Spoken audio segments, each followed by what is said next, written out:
In China's public spaces, the government is watching. The country is home to 8 of the world's top 10 most surveilled cities. The exact number of cameras is expected to reach 626 million this year, according to research from CompariTech, meaning about 1 for every 2 of its 1.4 billion people. Now, Chinese activists who breached a government database have revealed a trove of information about worrying surveillance, dated from May to August, taking place in the Yupingdong Autonomous Country. Chinese citizens might not know it yet, but the government is expanding its intrusive surveillance across the country, from public areas like streets and inside trains, into people's homes, threatening the privacy and freedom of an entire country. Data leaked about this new system, called the Tongren City Security Facial Recognition System for Building Controls, shows cameras have been installed in residential buildings that are home to members of the Tujia and Miao tribes, largely Christian people in China's southwest province of Guizhou, allowing the CCP to watch these ethnic minorities live. The metadata and the tracking data attached to the facial recognition program includes the name of each citizen, along with their ID number, their license plate, and their mobile phone details. 2 cybersecurity analysts who worked with these activists say thousands are already under the government's watchful eye. From the various clusters that we saw, there was about 4 different systems operating in this region. There was about 110,000 people that had active profiles in the system. Every person that's in this database has been the victim of a breach of their privacy. Firstly, from the fact that this is now being used to regulate their private lives, but also because the Communist Party didn't actually put a password on the thing. Frequently when you have to look into a camera, it will tell you, for instance, a specific angle that your face needs to be in to get the facial recognition for building entry or things like that. So they clearly know that they are being monitored. I think among the Chinese general population, it's just taken as a given that this is widespread and they're not necessarily happy about it, but it's accepted as a way of life.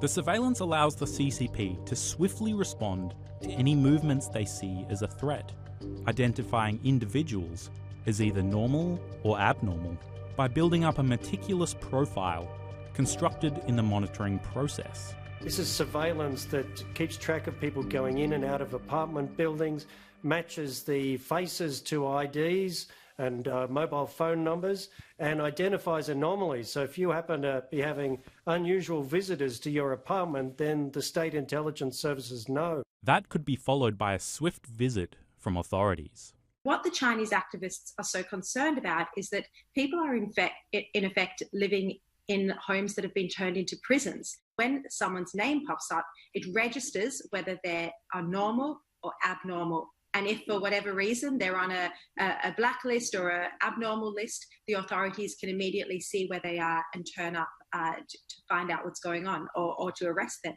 Previous facial recognition databases that I've seen were involved in surveilling public spaces, particularly in areas where large groups might form to have protests. This is an extension of that same technology to control people's entry and exit to their homes. It also has direct application on the ability of the Chinese Communist Party to enforce norms in people's private spaces. So that previously, homes were seen as one of the few refuges for privacy in China. They are very commonly used for religious and folk services. They're commonly used for family gatherings. In this case, the Communist Party is explicitly monitoring things in a way that would make those sorts of activities much more difficult. Cybersecurity experts are concerned the data obtained by the activists is a sign the CCP is expanding its surveillance systems used to monitor Tibetans, Uyghur Muslims, and other minorities, that authorities use to track down dissidents, throw them in indoctrination camps, or force them to work in factories, subject them to sterilization, and other genocidal population control measures. We're now starting to see technologies which had previously been deployed extensively in Xinjiang and Tibet, now being deployed elsewhere within China and at a different scale.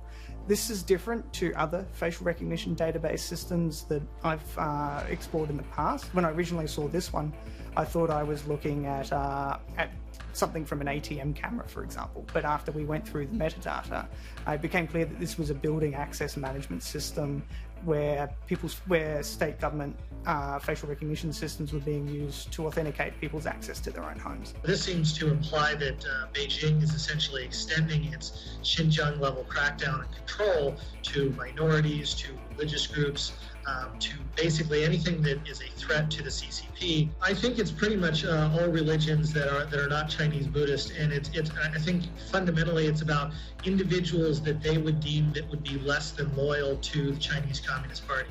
So this is why we see minorities targeted. This is why we see Christians, Muslims, anyone that Beijing deems would not be loyal to the CCP or would potentially have an identity outside of that nationalistic Han racialism that Beijing is pushing. This expansion from distant regions into central China could be a sign of what's to come for the future of every citizen in the country.